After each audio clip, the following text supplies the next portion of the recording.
Hola, bienvenidos a un capítulo más de Bienaventurados. Hoy día reflexionaremos en el versículo de Marcos, capítulo 5, del versículo 1 al 13. Trataremos de reflexionar este capítulo de la Biblia para responder una pregunta. ¿Cuál es tu miedo? Marcos, capítulo 5, versículo del 1 al 13. Vinieron al otro lado del mar, a la región de los Gadarenos, y cuando salió él de la barca, enseguida vino a su encuentro de los sepulcros un hombre con un espíritu inmundo, que tenía su morada en los sepulcros, y nadie podía atarle, ni aun con cadenas, porque muchas veces había sido atado con grillos y cadenas, mas las cadenas habían sido hechas pedazos por él, desmenuzando los grillos, y nadie le podía dominar. Y siempre, de día y de noche, andaba dando voces en los montes y en los sepulcros, e hiriéndose con piedras. Cuando vio pues a Jesús de lejos, corrió y se arrodilló ante él, y clamando a gran voz dijo: ¿Qué tienes conmigo, Jesús, Hijo del Dios Altísimo? Te conjuro por Dios que no me atormentes. Porque Jesús le decía: sal de este hombre, espíritu inmundo. Y le preguntó: ¿cómo te llamas? Y respondió diciendo: Legión me llamo, porque somos muchos. Y le rogaba mucho que no le enviase fuera de aquella región. Estaba allí cerca del monte un gran hato de cerdos paciendo,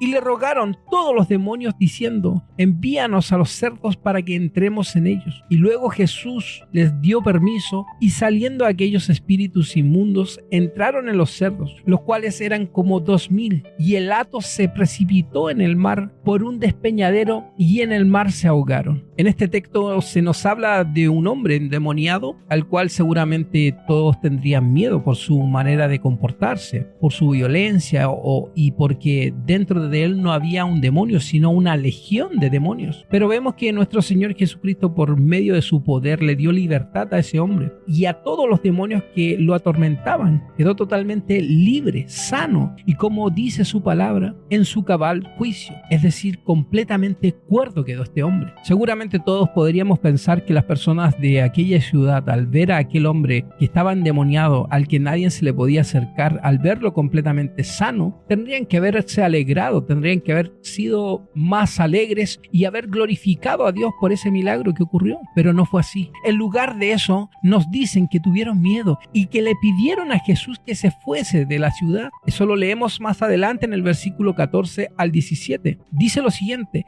y los que apacentaban a los cerdos huyeron y dieron aviso en la ciudad y en los campos, y salieron a ver aquello que había sucedido. Vienen a Jesús y ven al hombre que había sido atormentado del demonio y que había tenido la legión sentado, vestido y en un juicio cabal, y tuvieron miedo, y les contaron los que lo habían visto cómo le había acontecido al que había tenido el demonio y a los de hilo de los cerdos, y comenzaron a rogarle que se fuese con sus contornos. Podemos preguntarnos: ¿cómo es posible que tuviesen miedo de ese hombre que ya no estaba endemoniado? ¿Cómo es posible que tuvieran miedo de las obras extraordinarias del Señor? Más aún, ¿cómo es posible que tuvieran miedo y le pidieran al mismo Señor que se alejase de ellos? Esto parece algo incomprensible, pero eso es lo que pasa en la vida de muchas personas, incluyendo cristianos. Cuando vemos el cambio que Dios ha hecho en la vida de otros, y ellos nos invitan a tomar esa decisión para entregarnos al Señor, para que también el Señor haga ese cambio o esa obra en nosotros, la misma que ha hecho en ellos. En el camino del Señor podemos encontrar personas que eran esclavas de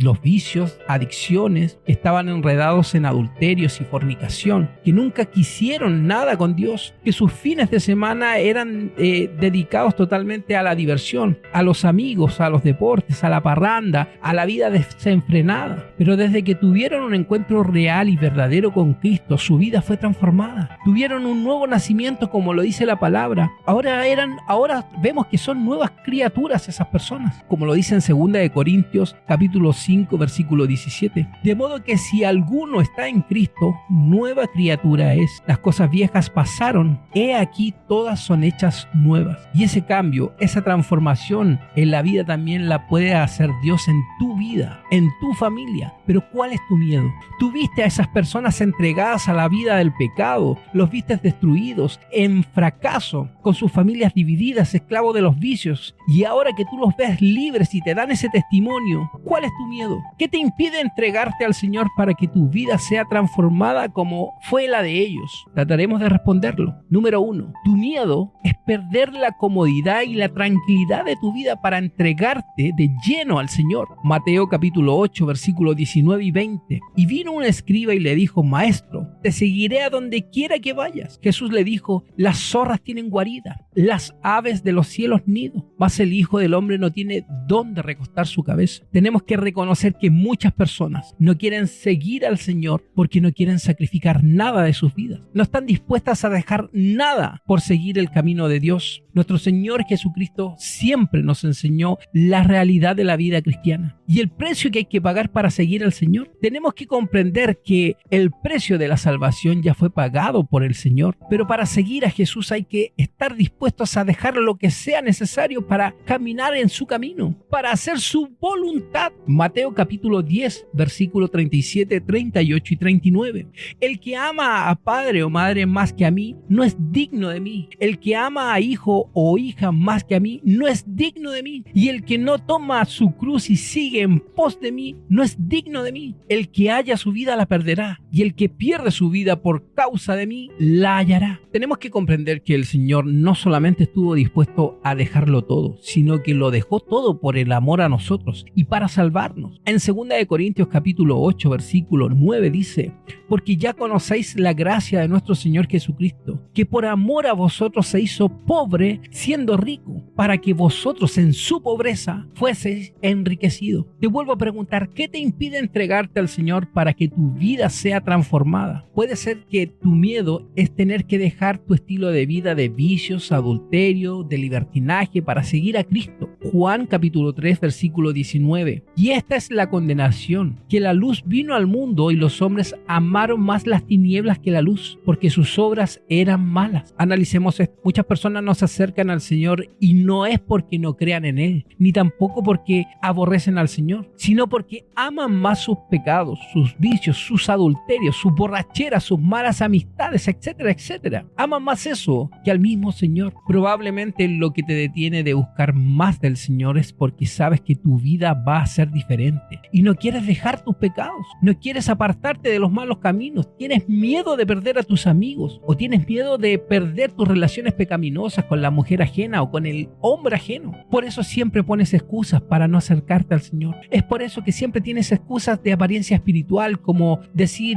es que las cosas de Dios no son un juego, cuando en realidad lo que no quieres es dejar de jugar con el pecado. ¿Cuál es tu miedo de acercarte a Dios? Si lo que nos debería dar miedo es lo que el pecado y la mundanidad pueden hacer en nuestras vidas. Primera de Timoteo capítulo 5, versículo 6. Pero la que se entrega a los placeres viviendo está muerta. El pecado paga mal, el mundo paga mal, pero nuestro Dios tiene un regalo maravilloso para nosotros cuando nos entregamos a Él. Romanos 6, 23. Porque la paga del pecado es muerte, mas la dádiva de Dios es la vida eterna en Cristo Jesús, Señor nuestro. ¿Qué te impide entregarte al Señor para que tu vida cambie? Puede ser que tu miedo es tomar un compromiso que tú crees que no vas a poder cumplir. Mateo capítulo 25, versículo 24 al 27. Pero llegando también el que había recibido un talento, dijo: Señor, te conocía que eras hombre duro, que ciegas donde no sembraste y recoges donde no esparciste. Por lo cual tuve miedo y fui y escondí tu talento en la tierra. Aquí tienes lo que es tuyo. Respondiendo su señor le dijo: siervo malo y negligente, sabías que ciego donde no sembré y que recojo donde no esparcí. Por tanto, debías haber dado mi dinero a los banqueros y al venir yo hubiese recibido lo que es mío con los intereses. Muchos cristianos dicen no querer tener compromiso con las cosas de Dios, con los ministerios de la iglesia, porque no quieren fallar, porque no quieren dejar las cosas a media, que es mejor no hacer nada que hacer algo y luego no seguir. Pero como podemos ver en la parábola de los talentos, que aunque nos dé miedo hacer algo para el reino de Dios y no hagamos nada por fallar, por no quedar mal, de todas formas el Señor nos va a pedir cuenta. ¿Te da miedo tomar un gran compromiso con Dios? ¿Te da miedo fallar? El problema no es que tengas miedo de los grandes compromisos, sino que no estás haciendo nada para el Señor. No tengas miedo de fallar, atrévete a comenzar. No tengas miedo de volver atrás cuando el Señor ha prometido prometido que siempre nos va a ayudar. Isaías 41:10, no temas porque yo estoy contigo, no desmayes porque yo soy tu Dios que te esfuerza. Siempre te ayudaré, siempre te sustentaré con la diestra de mi justicia. Para terminar, no tengas miedo de entregarte más al Señor y de servirle, porque cuando sientas que ya no puedes, serán sus fuerzas las que te sostendrán. Te invito a que después reflexiones Isaías 40, 29, 30 y 31. Él da esfuerzo al cansado y multiplica las fuerzas del que no tiene ninguna. Los muchachos se fatigan y se cansan, los jóvenes flaquean y caen, pero los que esperan a Jehová tendrán nuevas fuerzas. Levantarán alas como las águilas, correrán y no se cansarán, caminarán y no se fatigarán. ¿Qué te impide entregarte al Señor para que tu vida cambie? Esto fue Bienaventurados.